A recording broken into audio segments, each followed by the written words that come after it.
CM ಮತ್ತೆ sir 2028ರಲ್ಲಿ ಮತ್ತೆ ಸ್ಪರ್ಧೆ ಮಾಡಲ್ಲ ಅಂತ ಹೇಳಿದ್ರು. ಈಗ ಒತ್ತಡ ಇದೆ, ತೀರ್ಮಾನ ತಗೊಳ್ತೀನಿ ಅಂದ್ರೆ ಮುಂದೆ ತಮ್ಮ ರಾಜಕಾರಣದಲ್ಲಿ ಹೇಳಿಕೆಗೂ ನಡವಳಿಕೆಗೂ ಬಹಳ ಅಜಗಜಾಂತರ ವ್ಯತ್ಯಾಸಗಳು ನಾವು ನೋಡ್ತಾ ಇದ್ದೀವಿ. ಆದ್ರಿಂದ ಈಗ ನಾನು ನಿಲ್ಲೋದಿಲ್ಲ ಅಂತ ಹೇಳ್ಬಿಟ್ಟಿದ್ದೇನೆ. ಏನ್ ಗ್ಯಾರಂಟಿ ಇದೆಯಾ ನಿಲ್ಲಲ್ಲ ಅಂತ ಹೇಳ್ತಕ್ಕಂಥದ್ದು? ಅದು ನನಗೆ ಸೇರಿದ್ದು.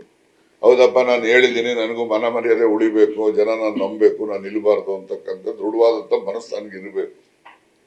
ನಾನಿಲ್ಲ, ಯಾರೋ ಒಂದು ಹೇಳ್ಬಿಟ್ರು ನಿಂತ್ಕೊಳ್ಳೇಬೇಕು ಅಂತ ಹಠ ಮಾಡಿಬಿಟ್ರು ಮನೆ ಹತ್ರ ಜನಗಳು, ಅದಕ್ಕೆ ನಿಂತ್ಕೊಂಡ್ಬಿಟ್ಟಿದ್ದೀನಿ ಅಂದರೆ ಅದು ಹಿಪೋಕ್ರಸಿ. ಅದು ನನ್ನ ಒಂದು ಇದು ಯಾವುದಂತೀನಿ, ಮಾತಿಗೆ ತಪ್ಪವರು ಅಥವಾ ಹೇಳಿಕೆಗೂ ನಡವಳಿಕೆಗೂ ವ್ಯತ್ಯಾಸ ಇರುವಂಥ ಮನುಷ್ಯ ಅಂತ ಅನ್ಕೋಬೇಕು.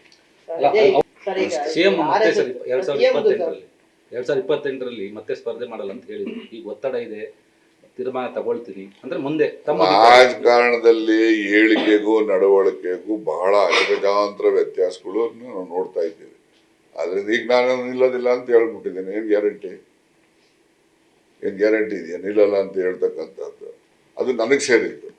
ಹೌದಪ್ಪ, ನಾನು ಹೇಳಿದ್ದೀನಿ, ನನಗೂ ಮನ ಮರ್ಯಾದೆ ಉಳಿಬೇಕು, ಜನ ನಾನು ನಂಬಬೇಕು, ನಾನು ನಿಲ್ಬಾರ್ದು ಅಂತಕ್ಕಂಥ ದೃಢವಾದಂಥ ಮನಸ್ಸು ನನಗಿರಬೇಕು. ನಾನಿಲ್ಲ, ಯಾರೋ ಒಂದು ಹೇಳ್ಬಿಟ್ರು ನಿಂತ್ಕೊಳ್ಳೇಬೇಕು ಅಂತ ಹಠ ಮಾಡಿಬಿಟ್ರು ಮನೆ ಹತ್ರ ಜನಗಳು, ಅದಕ್ಕೆ ನಿಂತ್ಕೊಂಡ್ಬಿಟ್ಟಿದ್ದೀನಿ ಅಂದರೆ ಅದು ಹಿಪೋಕ್ರಸಿ. ಅದು ನನ್ನ ಒಂದು ಇದು ಯಾವುದಂತೀನಿ, ಮಾತಿಗೆ ತಪ್ಪವರು ಅಥವಾ ಹೇಳಿಕೆಗೂ ನಡವಳಿಕೆಗೂ ವ್ಯತ್ಯಾಸ ಇರುವಂಥ ಮನುಷ್ಯ ಅಂತ ಅನ್ಕೋಬೇಕು. ಅವ್ರು ಬೇಕು ಅನ್ನುವಂಥ